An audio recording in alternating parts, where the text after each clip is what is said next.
Good morning, hello, good day. Welcome back to the channel. I'm Megan, the Healing Foods Coach, and I'm so glad that you've taken time out of your day to watch my videos and support this channel. Thank you so much. So let's just dive right into it. Today's video is titled, Who's Hungry? So today's topic is figuring out when we have true hunger versus when we are eating because we are bored, we are stressed, or we are simply following routine. And that can happen quite easily, right? So, why do I say this? Why am I sharing this today? Well, one of the first things I remember learning when I came into this space 4 years ago, just over 4 years ago, was learning to eat when we are hungry. And if we are not hungry, to not eat. The problem is when we are coming in from a standard Western diet, which is highly carb based, filled with processed junk food, um, we lose our ability, or we generally have lost our ability to recognize true hunger. We are often eating because that's the time of day that we've always eaten. And so, kind of like Pavlov's dogs, we train ourselves to feel these need to eat at certain times of the day, not even necessarily because we're hungry, but just because that's how we've been raised. That's how we've been trained. Breakfast is at 8, lunch is at 12 noon, dinner's around 5:30, 6 o'clock typically. And if we follow the teaching that says we should also include snacks throughout the day, then we're eating easily 5 or 6 times a day.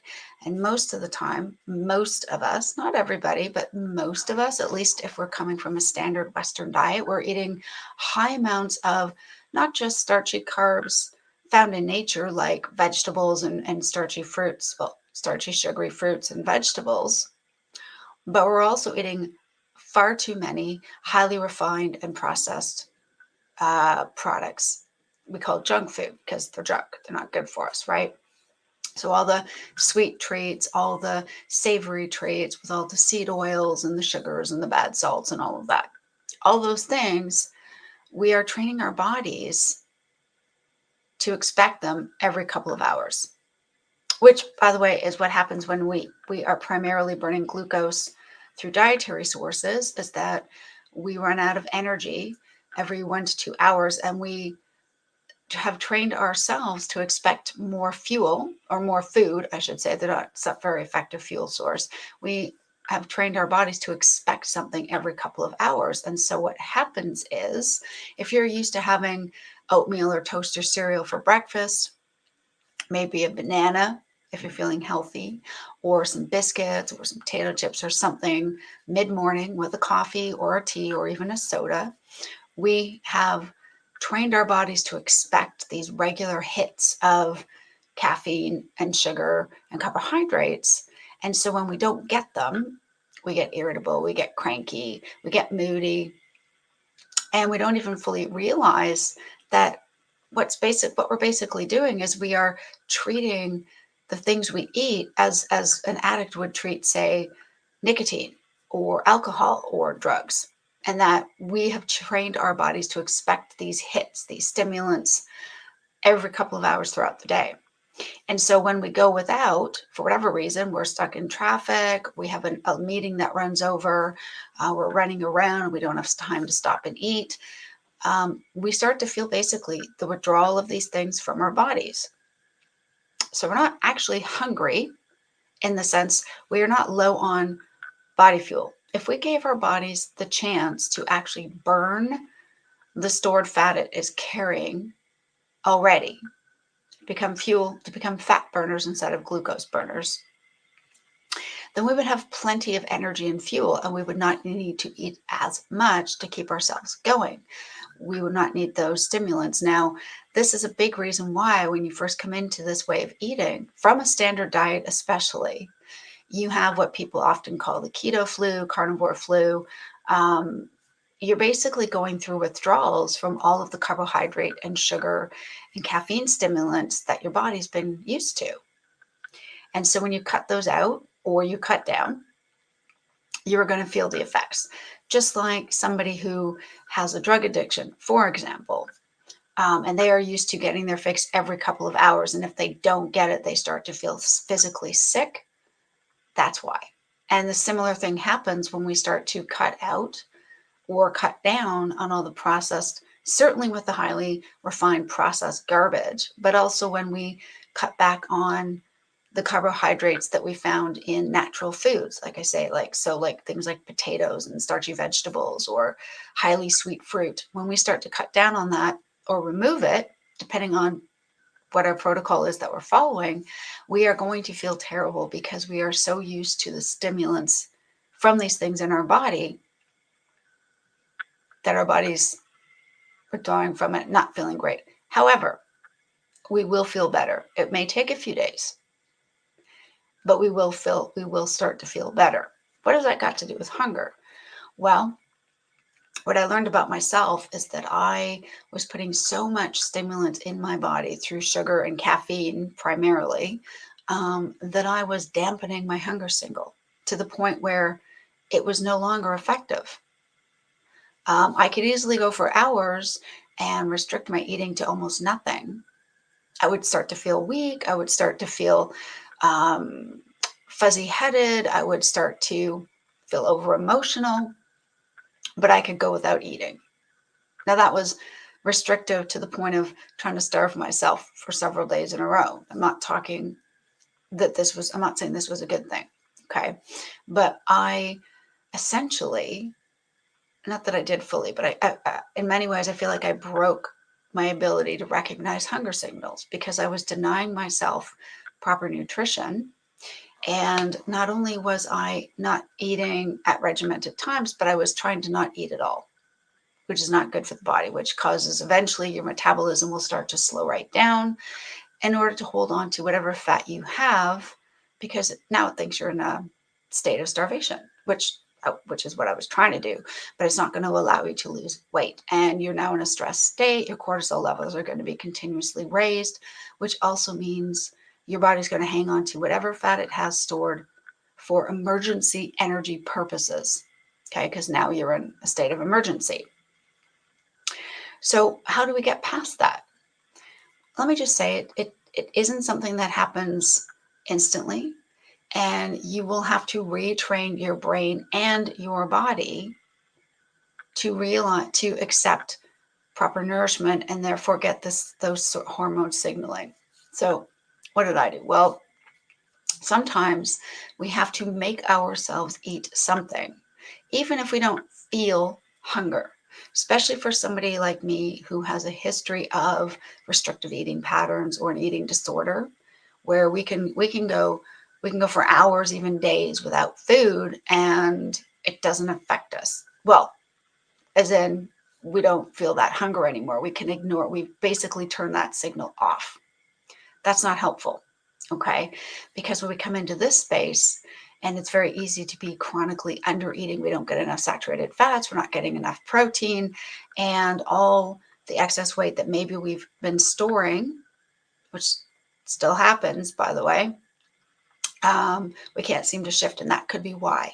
So, that's why I suggest start your day with a piece of butter. If you don't feel like you're hungry enough to make eggs and bacon or some breakfast sausages or scrambled eggs or something like that, start with just a piece of butter, maybe 10 grams. Mine is usually between 20 and 25 grams. That's what I have first thing in the morning when I'm up at 7. I'll have a decaf and I'll just sit and wait at least half an hour. And if after that time I don't feel like I don't feel like I could eat some chicken breast, or I got to make myself some eggs, or hey, you know what, bacon sounds really good. Not that I eat bacon these days, but you know what I mean. If the breakfast doesn't appeal at that point, and I feel, you know what, I'm okay. I'm truly not feeling that hungry. Then I'm satiated, and I don't eat, and I just wait, and I see how long I go until I feel that hunger signal, but eat something. So what I'm saying is, don't eat anything massive if you're not hungry, but you still need to try to get at least a little fat in you. And I know it seems like an oxymoron, but stay with me, especially for women. especially women who are like me, who are now in our 50s, we are either starting into or going through that menopause phase. Why is this so important? Because we need the saturated fats, because we need to get that cholesterol in to make the hormones that will get us through this phase of life, especially. Okay. So the reason why I'm saying this to you is first thing in the morning, I do not have the urge to eat eggs or chicken breast or any of the things I love because I'm not deeply hungry. However, I know that by eating a little bit of butter, doesn't even have to be a lot, a little bit of butter will actually help bring my cortisol levels right down very quickly, which puts me in a good state of being more energy fuel efficient throughout my day. So that when I do actually reach that point of, you know what, I really want to eat something at this point. I really want to have some sausages or beef or maybe some chicken or whatever it might be in your case. Okay. But that starting the day with saturated fat, if especially if you really and truly don't want to eat anything major, and the thought of eating any sort of proper meal seems unappealing or nauseating to you, by the way, that's a sign that you are not truly hungry. Okay, you can go a bit longer without making yourself something to eat. But do have some butter first thing in the morning. Ladies, please, please, please, please have some butter at the very least first thing in the morning because it will quickly bring your cortisol levels down, which peak first thing in the day, which allows you to then access any other stored fat you have, and you will burn that for your energy. You will sustain yourself for longer, and then you will find that actually you may not want to have anything to eat until midday, and that's fine. Okay. Skipping fats, skipping breakfast is not necessarily an issue as long as you've had at least some level of fat first thing in the day.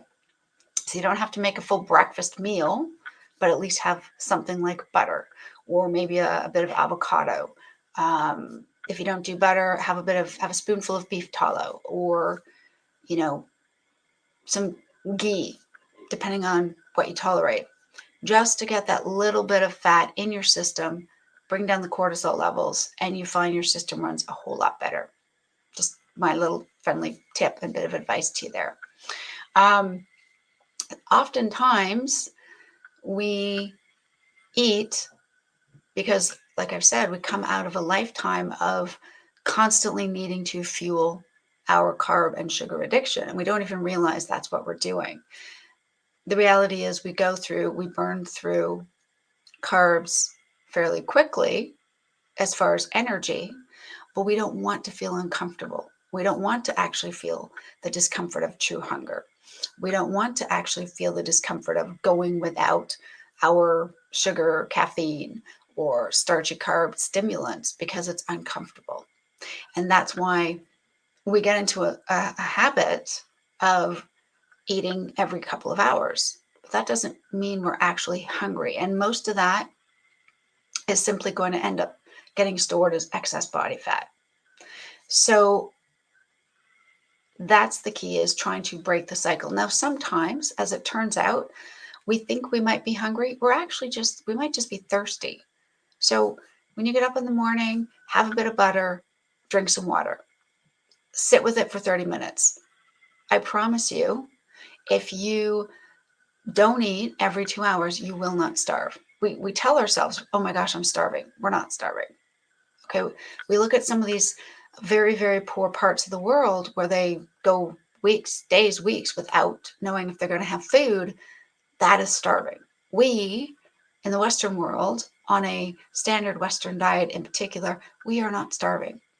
We are often having these messed up hunger signals, but it's truly our body's way of craving the addictive stuff that is not good for us to begin with. Okay, so as you transition into this way of life, you're going to notice that a bit more because you're getting rid of the stuff that stimulates and is addictive, all the sugars and the carbs and the processed seed oils. You are absolutely going to feel uncomfortable, but please don't stop. It is so worth it once you get past that point.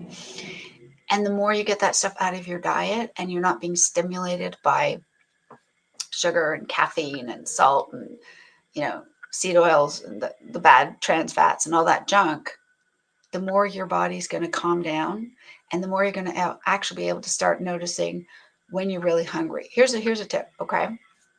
When you start on this way of eating, you will probably often feel like you need a snack.